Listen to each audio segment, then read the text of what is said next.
क्रिया के आधार पर नहीं। क्रिया के आधार पर तो हम मंच पर बैठे हैं, कथा कह रहे हैं। अगर क्रिया के आधार पर देखेंगे तो बहुत अच्छा है, सुन भी आप अच्छा रहे। भावना का महत्व, क्रिया का महत्व है, लेकिन तभी है जब उसके पीछे भाव पवित्र हो। आप यहां पर सुबह सुबह खूब देखे, खूब बड़ी संख्या में आपने यज्ञ किया। किसका यज्ञ किया था? गायत्री यज्ञ ना। ये गायत्री है कौन और यज्ञ है कौन? एक लाइन में याद रखिएगा, देव संस्कृति के निर्माता यज्ञ पिता गायत्री माता। सद्ज्ञान और सत्कर्म की गंगोत्री हैं, भावना और क्रिया है। याद रखिएगा, भावना और क्रिया का समन्वय नहीं हुआ तो मामला गड़बड़ है।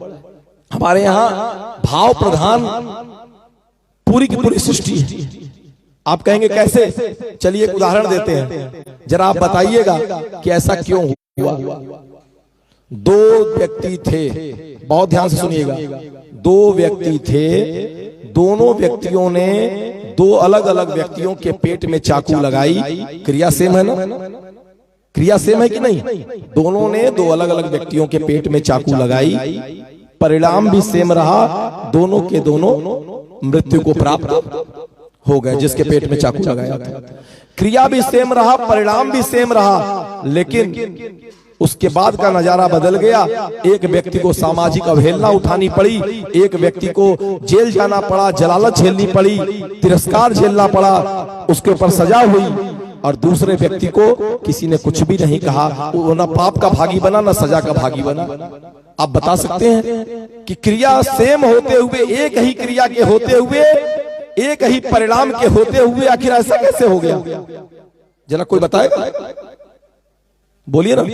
वो दोनों कौन थे जो चाकू लगा रहे थे? क्या शानदार उत्तर आया। एक डाकू था जिसने हत्या के भाव से, मर्डर के भाव से, लूट के भाव से चाकू लगाया था, मारने के भाव से। और दूसरा डॉक्टर था जिसने जीवन को बचाने के लिए चाकू लगाया था। दुर्भाग्य था, उसका प्रारब्ध था कि वो नहीं बचा, लेकिन इसमें डॉक्टर का कोई दोष, भाव पवित्र था। भावना का बड़ा महत्व है।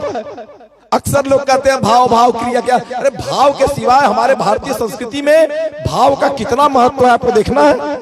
हमारे यहाँ भाव का तो इतना महत्व है कि लोक कल्याण की भावना से हम दुर्वासा ऋषि के अत्यंत क्रोधी स्वभाव को भी हम स्वीकार नहीं करते बल्कि पूजते हैं। दुर्वासा के उस अत्यंत क्रोध को भी हम पूजते हैं, क्योंकि उनका क्रोध भी लोक कल्याण के लिए मनु जागरण है। और शकुनी के मीठे मीठे बातों से उसकी कपलता चपलता छड़कती है, उस शकुनी को हम तिरस्कार करते हैं। शकुनी बड़ा, अक्सर लोग कहते हैं मीठे वचन, मीठे वचन नहीं। भारतीय संस्कृति बड़ी विराट है। अरे मीठा तो चाटुकार भी बोलता है, मीठा तो स्वार्थी भी बोलता है, मीठा तो दुनिया के सारे गंदे लोग बोलते हैं। तो उनके मीठे वचन पर मर जाए क्या? मीठा बोलने की बात नहीं है, पीछे की भावना मायने रखती है। शकुनी से बढ़िया मीठा कौन बोलता था? महाभारत में देखा है ना। अरे क्या पासा फेंकता था, क्या प्यारा बोलता था, लेकिन उसके पीछे उसकी चपलता थी, उसके पीछे कपट था, छल था, कुटिलता थी। ऐसे शकुनी स्वीकार नहीं भारतीय समाज को। और लोक कल्याण के भाव से, राष्ट्र निर्माण के भाव से हम दुर्वासा के क्रोध का न केवल स्वागत करते हैं बल्कि पूजते हैं, ऋषियों की परंपरा में शामिल करते हैं। यह है भारतीय परंपरा, बड़ी विराट परंपरा है। छोटे से में मत समेट दीजिएगा अपनी छोटी सी बुद्धि में। सब कुछ निर्भर करता है भाव पर। भावे ही विद्यते देवा, भवानी शंकरो वंदे श्रद्धा विश्वास रूपिणो।